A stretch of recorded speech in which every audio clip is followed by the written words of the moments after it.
अस्सलाम वालेकुम। इस वीडियो में हम एक बेसिक ओवरव्यू ऑफ ग्लोकोमा की बात करेंगे। ग्लोकोमा की थोड़ी बहुत पैथोफिजियोलॉजी बताएंगे, हम उसकी थोड़ी बहुत एनाटमी बताएंगे, क्योंकि ये चीज़ें कभी कभी वाइवा में पूछ ली जाती हैं ग्लोकोमा से रिलेटेड।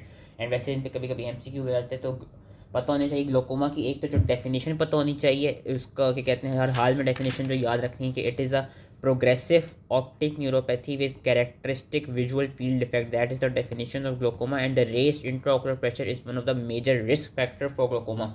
ज़रूरी नहीं है कि अगर इंट्राओकुलर प्रेशर बड़ा हो तभी क्या कहते हैं ग्लोको, ज़रूरी नहीं है कि अगर इंट्राओकुलर प्रेशर नहीं बढ़ा हो तो ग्लोकोमा नहीं होगा। It is the important risk factor. कभी कभी नॉर्मल इंट्राओकुलर प्रेशर में भी क्या कहते हैं ग्लोकोमा हो जाता है, तो वो हम क्लासिफिकेशन वगैरह नेक्स्ट वीडियो पढ़ेंगे। लेकिन मेन अभी इस वीडियो में जिसका पता होना चाहिए, डेफिनेशन पता होना चाहिए कि it is a progressive optic neuropathy with characteristic visual field effects. Raised intraocular pressure is the one of the major risk factors.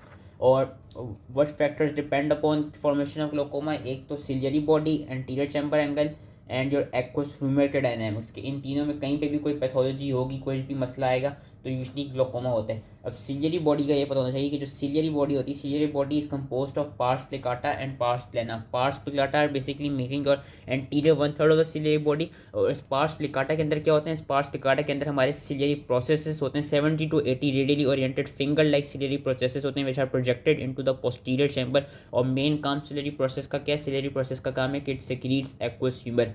Parse planum क्या होता है, pars planum posterior two thirds बनाते हैं सिलियरी बॉडी के। It is relatively avascular. Important structure जो ciliary body के याद रखते हैं, सिलियरी प्रोसेसेस जिनका मैंने काम बता दिया कि वो एक्वस ह्यूमर की प्रोडक्शन कराते हैं। और सिलियरी मसल जो हमारे पास लॉन्गिट्यूडनल, सर्कुलर और रेडियल तीन तरह के सिलियरी मसल आ जाते हैं। फंक्शन यही है सिलियरी प्रोसेसेस का, aqueous formation and accommodation is the function of ciliary muscles.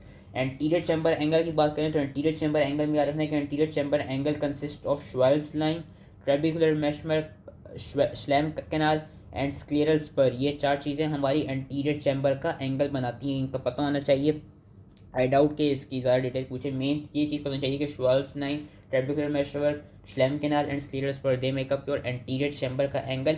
And aqueous का आउटफ्लो किस तरह होती है, जो एक्वस आउटफ्लो का सिस्टम है, यूजली जब सिलियरी बॉडीज़ को प्रोड्यूस कर देती है, यूजली हम आगे यही देखेंगे कि एंटीरियर और पोस्टीरियर चैम्बर दोनों जगहों पे वो होता है, लेकिन बेसिकली पोस्टीरियर चैम्बर से वो प्यूपल के थ्रू एंटीरियर चैम्बर में आते हैं। एंड देन एक्वस की आउटफ्लो इस तरह होती है कि वो ट्रेबिकुलर मेशवर में जाता है, ट्रेबिकुलर मेशवर से स्लैम कैनाल, स्लैम कैनाल से एक्वस वेंस, एक्वस वेंस से एपिस्क्लेरल वेंस में जाता है। ये चीज़ हमको याद रखनी होगी, इसका जो आउटफ्लो का ट्रैक्ट है।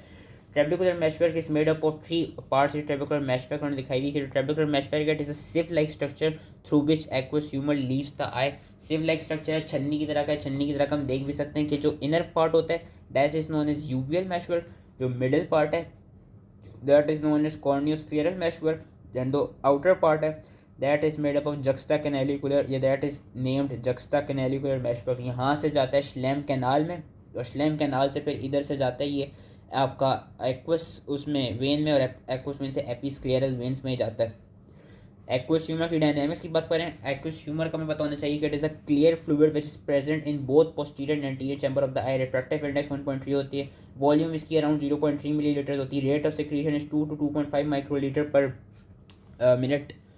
कॉम्पोजिशन पता होना चाहिए, 99.99% वाटर ही होता है, सिर्फ 0.1% सॉलिड होता है। नो सेल्स, प्रोटीन भी लेस देन 1% होती है कंपेयर टू प्लाज्मा। बहुत कम ग्लूकोज, कम प्रोटीन, हाई एस्कॉर्बेट इसके अंदर होता है। एक्वस की प्रोडक्शन इस एक्टिव सेक्रीशन से भी होती है और पैसिव सेक्रीशन में। पैसिव सेक्रीशन में अल्ट्रा फिल्ट्रेशन और डिफ्यूजन के प्रोसेसेस आ जाते हैं। एक्टिव सेक्रीशन जो कि 80% ऑफ टाइम देखी जाती है, उसमें हमारे एक्टिव मेटाबॉलिक प्रोसेसेस आ जाते हैं।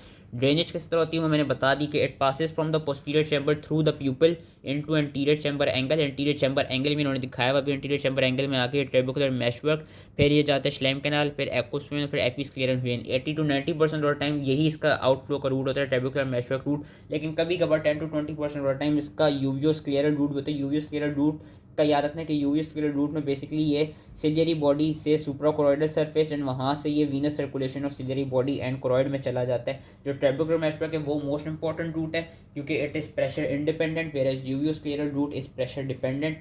कुछ नॉर्मल वैल्यूज पता होनी चाहिए इंट्राओकुलर प्रेशर की। Normal value is 10 to 21 millimetres of mercury और इसकी average is 16 ± 3 millimetres of mercury. And normal intraocular pressure is maintained by the rate of aqueous production and rate of aqueous outflow. Functions क्या होते हैं aqueous market? It maintains the normal intraocular pressure, provides the nutrition to avascular structures like lens, cornea, and trabecular meshwork, maintains the optical transparency and removes any metabolite from avascular structure. And जो mean diurnal variation होती है इसकी fluctuation किस तरह होती है ये देखा गया है कि mean diurnal variation are up to 5 millimeters of mercury कि intraocular pressure peaks in the morning में ज़्यादा होता है, and it is also influenced by the posture, by pulse pressure, respiration, extremes of blood pressure, by exercise and by season. तो that was the main overview of glaucoma. अगली video में हम glaucoma को और इन डिटेल पढ़ेंगे. तो I hope ये समझ में आ गया हो. And thank you.